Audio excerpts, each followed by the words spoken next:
Hi, this is Daniela Cambone, and welcome back to the Daniela Cambone Show. Well, my guest today is going to help us prepare for the Fed's upcoming meeting. He believes what is coming next year could trigger huge gains and losses. So you definitely want to be on the winning side of the trade, obviously. So please welcome to the show Joel Litman. He is the founder and chief investment strategist of both Altimetry and institutional investment research firm Valens Research. And he is out with a brand new research, which he'll tell us about, defendyourwealth24.com. Joel, so good to see you. Welcome to the show. Hi, Danny. Thanks for having me back again. Great to see you. Yeah, great to see you as well. Excited to get your thoughts on the Fed's upcoming December meeting. I mean, we always say nothing ever really changes, but could this time be different? We think the same message comes through. You know, one of the things we do, we run cognitive analysis on Jerome Powell, right? We actually run a technology-based emotion detector, and he is still and remains, as he has been, wedded emotionally to killing inflation. And when he says 2% as a target, he is emotionally hooked on that 2%. So we think he's going to continue with higher rates. I don't see, you know, UBS and a couple others have said that Real. they're expecting massive interest rate cuts in the next several quarters. I think that's silly talk. Just don't see that happening. His main concern is employment, which he has. We still have super full employment in the United States, and killing inflation, which he has not. He'll keep rates at a high enough level. Look, he might do a quarter, you know, at some point less, but I don't see him dropping rates back to anything like we saw a couple years ago. Not anytime soon. Not 24. Okay, so you're basically taking what he's saying because basically he hasn't alluded to any rate cuts anytime soon. So you believe what he's saying. But my question to you, Joel, is if you look at the bond market, though, which really is, you know, the barometer and what we should be looking to when we're talking or want to know, understand monetary policy, isn't the bond market telling us the Fed is done? I think the bond market is telling us, uh, you know, I think the bond market is trading as if they think that big rate cuts are coming in and what have you. But you know, a 4.5% yield on a Treasury is nothing to be jumping up and down and saying, "Let me put all my money away for the next, you know, 10 years on this." You know, at 4.5%, given, you know, some level of real after inflation return of, call it 2.5, add an inflation of 2.5, you should be at 5. So I don't know that these rates that we have right now on treasuries are anything exciting to be jumping up and down about. Unless, of course, you said, well, yeah, but what if he cuts rates like crazy? If he were to, then that would be the case. But just because people are thinking it right now doesn't make it so. Okay, so you still think he's looking at the economy, thinking it's robust. What about the job opening sliding to 8.7 million in October, well below an estimate and its lowest level since March of 2021? Do you think that data would have any bearing? I think it has some bearing in him thinking about it. I don't think it has a bearing that he's going to suddenly drop rates, you know, to 2% or something like that, like some of the big banks on Wall Street. You know, I'm very anti-Wall Street. I'm a reformed banker, Danny. You Um, are. and they're doing a lot of things to support, if you will, the markets, and make these calls. I'm not saying he might not cut a little bit, but I think by and large we're looking at rates staying around the same level, unless we see several quarters of really really bad employment come out. But just this one print, I don't think is enough to suddenly make Powell go jump up and down and say I'm cutting rates again. So, Joel, I know you've put together a whole research on this of how to be on the winning side of the trade, of what the Fed will do next and how to obviously profit from it. So, what are, like, I mean, I know you have to watch the research report and whatnot, but I mean, what are some things we should be looking at or doing? We'd argue the bigger issue, instead of just trying to predict exactly if the Fed will cut and if he does by how much, is what are the strategies that work well given there is a recession coming, if we're not already in one, that the likelihood of a bear market. I would even say the potential that you know bonds don't do as well as people would hope. That we'd stay away from bond funds or indexes as a whole. We'd stay away from the S&P as a whole, and stock selection and bond selection or security selection is really king for 2024. And I think if you're very careful about buying specific stocks and being very tactical, buying defensive names that do well in a recession, but would also do well regardless if there's a deep recession. I think those are the kinds of names to be in, right? And I do think there are defensive names, there's healthcare names, there are some that are, I'll say, AI related. I'm not saying the big AI companies, but the picks and shovels companies that support AI and support what's happening are going to do very well no matter what. And that's, I think, where you put your money in. On the bond standpoint, there's been enough distress, even in the lower investment grade and higher junk level and crossover, that we're seeing now some specific bond ideas that are paying yields that are extraordinary and much better than what treasuries are paying, and yet these companies have almost no exposure to whatever might happen, and therefore you get a very, very good yield of what could be 7 to 15%, including the capital gain on the bond, because they're trading off. That's what we're looking for: specific bond selection, specific equity selection. Okay, I want to focus on two points there: treasuries and S&P. So is it a correct statement to say that you are very bearish the S&P for 2024? Our official statement is Yes. that we would expect the S&P to be down about 20% from these levels, this triple top level that we're seeing, and I'm calling it a triple top. I don't see the S&P having the ability to go back to end of 21 levels of 4,800. I mean, it might touch there, but 20% down. The problem is, we'd also say that's plus or minus 15 to 20%. I think there is a small chance the S&P just goes sideways. People said, well, if you're calling for a bear market, shouldn't I be buying puts and shorting equities? And we're saying no, because there is a chance the market just does this sideways, volatile, I'll say strangely stickiness around levels. I don't see it going up 20, 30% by any stretch of the imagination, but the S&P falling 20, but it could also fall 40. So 20% plus or minus 20% is what we're expecting over the next But it could 12 to also fall 36 40. months. But it could also fall 40, you say. So Yeah, then, I think how it's does equally one not? likable. Okay, would you label that a crash? Yeah, of course. Okay, Of course. just making sure. Absolutely. Okay. Yeah. So what is one to do, or how does one navigate the noise? Because on the flip side, you will have, forecasts from Deutsche Bank saying they expect the S&P to have a record year in 2024. And obviously they have their own thesis, but what do you do, Joel, with that information, or do you not just listen to it? No, of course we listen to it, but in the face of earnings falling, in the face of free cash flow falling, one of the things that American companies are doing right now is spending in capex like crazy. Now, when they spend in capex like that, that's going to affect the free cash flows available. Now, it's good for the long term, and I think they need it. The resupplying of the supply chain, the rebuilding of the supply chain is good for the United States economy for the next 10 to 30 years. We're going to see a supply chain super cycle. But in the years that they're spending, you've got a ton of spending. You won't have anything to show for it, right? It'll contribute, frankly, to even higher inflation and higher costs. And so for now, it's going to be bad. And so to say that with free cash flows falling from companies overspending relative to earnings getting revised downward on top of that, and a market multiple of about 24 times, that's based on uniform earnings, that's crazy expensive, that 24 times, particularly when you have interest rates and inflation of the levels we have. Because look, if we had deflationary period, 24 times multiples are normal, right? In fact, average multiple of the earnings multiple in a deflationary area in the United States over the last 100-something years is, I don't know, 22 times. So I'm not jumping up and down at 24, except that I don't think there's any crazy idea that we're going to have deflation or that inflation is going to be suddenly down at 0 to 1 or 2%, which means 24 times multiples just don't hold.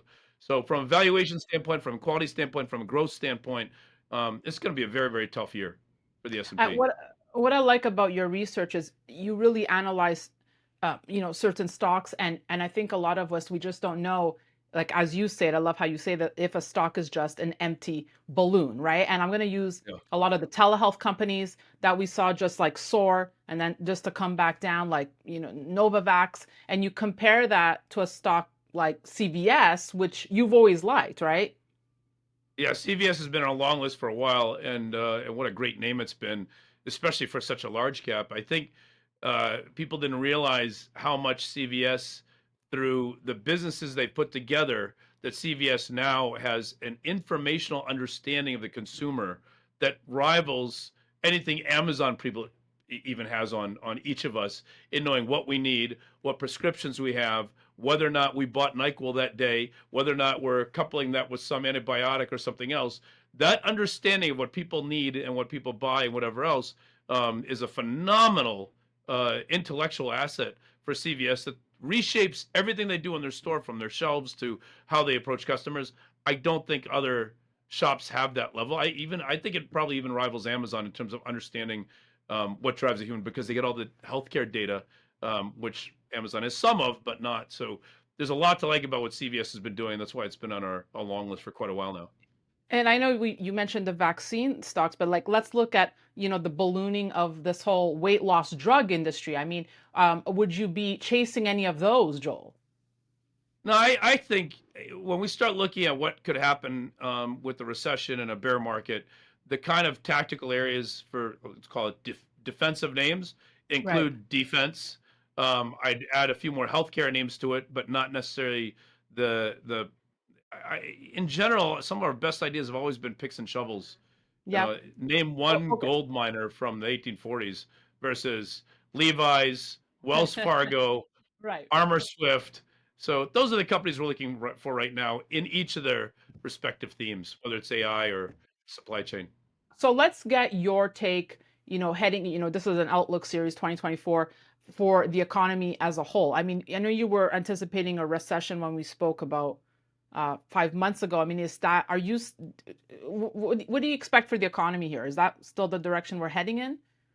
Yeah, I think we still the inflation, the cost of things, the wage increases, all these are consistent. From a credit standpoint, you still have the senior loan officer opinion survey at the highest levels it's been, other than deep into the last four bear markets. So what other reason? And that is an early, by the way, this is a canary in a coal mine whenever you look at credit. Credit default swaps are at the highest level since we've seen since like 2010, and certainly way above where they were in 2007 or 2006 going into 2008. So we're already getting that, whether we look at credit default swaps or look at the senior loan officer survey, the tightening of credit, the difficulty in getting money, the expense of that, what's happening in real estate, what's happening in autos, right? Auto loans are the third biggest consumer loan, and we're now seeing the third highest subprime auto loan. I want to say third highest, a 300% increase in subprime auto loan delinquencies, which we haven't seen since 1994. That's going back through 2008 to 91. I mean, these are some of And the the banks. worst signals. And the banks, what do we do with the banking sector, Joel? I mean, are you concerned about the fragility of the system here? I mean, now Wells Fargo, coming out this week, warning of severance costs of nearly 1 billion as layoff looms. I mean, we saw the fifth bank go bust here in the U.S. I mean, what are you concerned about the health of the U.S. banking system at this point? Um, I'm not out buying banks, but I don't see the United States letting the banking system collapse. Meaning, I have more faith that with the right amount of monkeying around, meaning like they did with Silicon Valley Bank's depositors and protecting depositors, which they should, way beyond what the FDIC rules are, that kind of thing actually protects the system. And they're acting a lot sooner than they did when we had the savings and loan crisis, where things got really bad before anyone started doing anything. I'll say in 2008, I'd say the Fed was, and the government in general was a little late to the race to get to protect them. Whereas right now, it seems like the right government agencies are stepping in at the right time so that we don't have a massive, massive problem. That said, that doesn't mean I'm not going out and saying I recommend buying banks. I think they're going to have issues, and we're going to see a lot more banks folding, and a lot more banking consolidation. But overall, no, not a total collapse in the banking Okay. system. Well, now that you brought up the US, let's talk about one of our favorite topics that we like to debate about, the US dollar. Yeah. News out earlier this month that the UAE, Joel, is asking BRICS countries to settle oil trade in local currencies and not the US dollar. Dump the US dollar. Now, I know you have been steadfast. You think the US dollar is not going anywhere. You don't believe in the talk of U.S. dollar empire decline. But what do you make of So this headline? let me just be perfectly clear. I'm not running around saying we should be buying dollars and that investing in dollars. Dollars will underperform everything. However, meaning when I say everything, dollars will underperform any other asset class. It'll underperform gold or silver. It's going to underperform most commodities. It's going to underperform certainly the stock market over 5-10 years, and the bond market, even with whatever happens in the next year or two, right, with the stock market. However, is there another currency, a government currency, that's going to unseat the almighty dollar? Absolutely not. This UAE thing is such a small. First off, in a 30 trillion plus global trade universe, how much is oil? All right, it's 6%. Of that 6%, the U.S. is still the #1 oil producer on the planet. The #1 gas producer too, by the way. #1 gas exporter. Right? I can go on and on about the U.S.'s basis. So UAE is a very small little place that I'm not saying that they shouldn't be taking money in non-dollar denominated. If that fits them, great. There's also a couple of countries that only do business with India that have switched to doing rupees instead of the dollar. That's probably smart for these couple little countries like Sri Lanka that's dependent on India, so let them use rupee. That doesn't mean the dollar is going away. Meanwhile, you have Argentina saying, forget our own currency, we should be using the dollar. Venezuela, Lebanon, Turkey dollarization. I'm not saying the official countries, I'm saying unofficial dollarization. And Okay, even okay, Iran, hold even up, Iran hold in up. April this year has been talking about saying Okay, we should okay, be moving the dollar, okay, right? okay. Hold on. I love talking to you about this, but hold on. Let's break down a few of your points there. Okay, let's take the Argentina. Sure, they want to move to the dollar, but isn't this often referred to as a zombie economic idea because it just usually ends up going nowhere, and it's just an idea that's tossed out when basically the economic times are just dire? I mean, what is the likelihood of that really happening? So what it represents is that when a country gets into such bad Right. its own economic policies, when they say, what do we turn to? They turn to the dollar. And that's not just the government. In the case of Argentina, it's the government, but the Chinese. Right now, it's something like, I don't know, 20 to 60 billion dollars a month of money leaving renminbi, going outside currencies, and much of that going to the dollar. If China allowed it to happen, if they just stopped, there'd be such a flood of willing individual dollarization, massive dollarization versus all the tricks of the trade. I was in Macau, and the Macau Rolex dealer has the highest amount, the highest amount of used Rolexes that have never left their box. Because what happens is Chinese buy the Rolex, they never take it out of the box, they bring it over to Macau, they sell it back to the dealer for 10% or 20% less of retail. The dealer makes money reselling a basically brand new watch. And why is this the case? Is because they're doing every creative little. This is one of like 1,000 different ways the Chinese are using to get money out of China because they do not want their money renminbi denominated. And yet, the idea that BRICS, which includes China, which includes Russia, I mean, who wants a ruble right now or for the next 10 years? The idea that China or Russia or Brazil, with their economic situation, though it's not as bad now, right, or that India, who's in active war, active conflict right now with China, with massive border disputes at a number of different areas where Russia and China border, sorry, Russia and India border, and India is going to turn over their currency to a Chinese-dominated BRICS. Ridiculous, Because ridiculous. So and over because time, the we'll counter see more argument to dollarization. that, well, they say maybe it's not crazy because you're right. There are definitely power plays there, but doesn't their goal of bringing down the U.S. outweigh their perhaps hate amongst each other? So that And is it's what will be the reason that they do want to collaborate and create a new currency. Yeah, I mean, you can imagine the playground that two moron bullies, right? Moronic bullies decide to get together for a little while thinking that they're tougher, but eventually again they're going to beat each other up at the same time. I Okay. mean, Well, this is just. And by the way, in the BRICS, India, if Modi's visit to the U.S. didn't show that, if anything, India is saying we should be cozying up to the U.S. economically, globally, and in every other way, as opposed to cozying up to China, right? China, by the way, China's map pissed off like 14 countries. They just released a new map about 3 months ago. And in that map, they not just Taiwan, India, Bhutan, Russia, Pakistan, you name it. Pretty much every country bordering with China, China said, oh, we own more of your land than you say you do. okay. Right? And they're going to What agree on a about currency? what about Vladimir Putin's visit cozy visit, I should say. Did you see that handshake and reception he received from the UAE and Saudi Arabia? I don't think Biden's getting that reception. I mean, this is his third trip since the invasion started, right? Besides China Yes. and Iran. Do you not think this is symbolic or very telling or worrisome? I mean, you've got a Russian economy that's devastated. That were it not for military spending and military hiring would be in a depression itself, not a recession, a depression, much like China is right now. So why is Xi Jinping visiting the United States? Why is Putin visiting and trying to meet with other countries? They're trying to do anything possible to shore up the absolute economic disasters that are occurring in their countries. China is in a depression. It's not a recession. World Bank reports numbers of Chinese GDP numbers, and they simply repeat what the NBS says, the Chinese, Bureau of Statistics, and it's a garbage number. It's absolute garbage. We can look at imports, we can look at exports, we can look at employment data that they used to produce and everything else. No, China is in a Great Depression, Okay. worse than 1929, worse than the 1930s. So is Russia. Russia's and just were not for military spending, Russia would have massive unemployment. Not to mention the exodus of everyone. Russia just recently announced again they're going to draft another 170,000 men to go die in a war that a lot of people say they don't want to die in. A lot of Russians say they don't want to die in. It's another exodus of Russian talent. And what talent?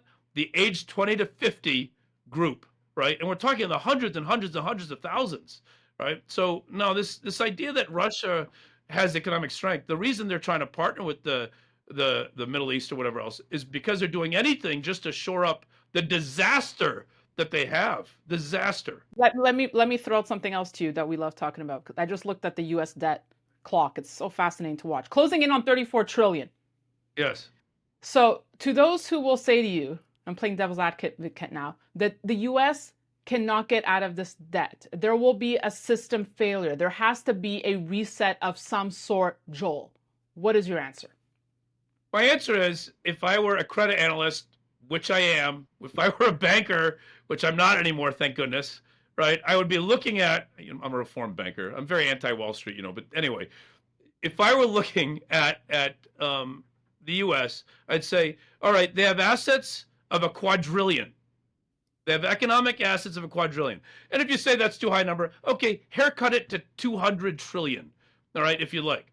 200 trillion in assets versus 34 trillion in debts. That is not a concerning number. Then when you say, what is the revenue annually to service the debt? Well, $34 trillion, we know what servicing is. At these current interest rates, U.S. servicing of debt is about $750 billion a year. Plus or minus 100. Plus or minus 100, don't kill me, right? Why do I bring that up? Because what is U.S. taxation each year? A very sustainable taxation level, meaning a taxation number that can continue to grow over time. It's $4.5 to $5+ trillion a year. So why aren't they trying to bring down the debt then? Why would you? Why would you? Meaning, as long as the economy, this is like saying to Coca-Cola, why doesn't Coca-Cola pay down on its debts? Well, as long as Coca-Cola grows by 10% every year, a leveraged, meaning because they grew so much more using the debt, having that leverage, a cheaper cost of capital, by the way, than just having it come directly from, profits of the company. Right? You'd say proper capital structure requires some debt level. And for the U.S., when you look at its capital structure, a quadrillion dollars of assets, again, 200 trillion to a quadrillion, somewhere in that range of economic assets versus 34 trillion in debt, that's not a lot. Now, relative to the debt service at 5% interest rates, whatever Fed funds rates, then you're looking at $750 billion a year. How high can we go until something breaks, Joel? Don't. I mean, is it just a make-believe number? Does it just keep spiraling? If it grows at the same pace as the economic profitability of the United States and United States corporations and taxation, then there's no real issue. Okay. I have so much more I want to cover. Wait, I could stay on this, but wait. I want to bring this up because you said you're a reformed Wall Streeter. And as I know, Jamie Dimon doesn't just speak. Everything is always so calculated. Why do you think he came out lashing out at crypto, saying the government, if he were the government, he'd shut it down? Why that statement? Well, I mean, if everyone goes to crypto, it's probably bad for the banks, right? So, I mean, I think he's careful about what he says. I also think his businesses, his industry is something that he also is very allegiant to. And so I don't know that crypto is great for the banking giants, the monopoly that they have on things. So maybe that's the case. And finally, let's wrap. It's not a small point, but I wanted to get back to it. Treasuries. Your take on treasuries, because in September they were out of fashion. Now all of mainstream media is labeling it the comeback kid. Is it?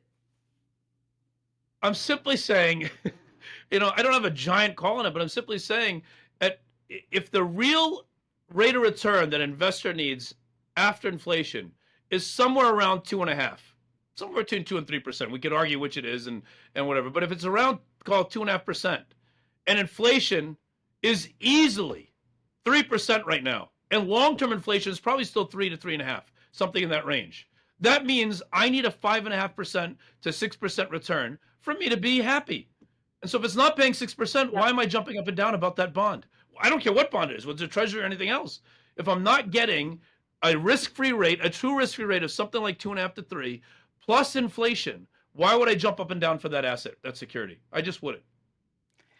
Joel Litman, I adore you and your research, because I might not always agree with you, but your research makes me a better interviewer because it forces me to see the flip side. And I think everyone should be challenged. You need to, challenge your beliefs and see the other side. So I urge everyone to check out defendyourwealth24.com. I did. I loved it.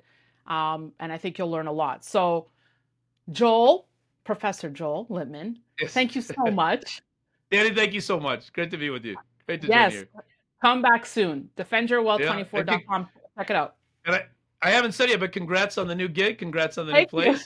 Right? Thank you. Thank you so much. I wish you all the best, really. Thank you. We'll see you soon in New York City, hopefully.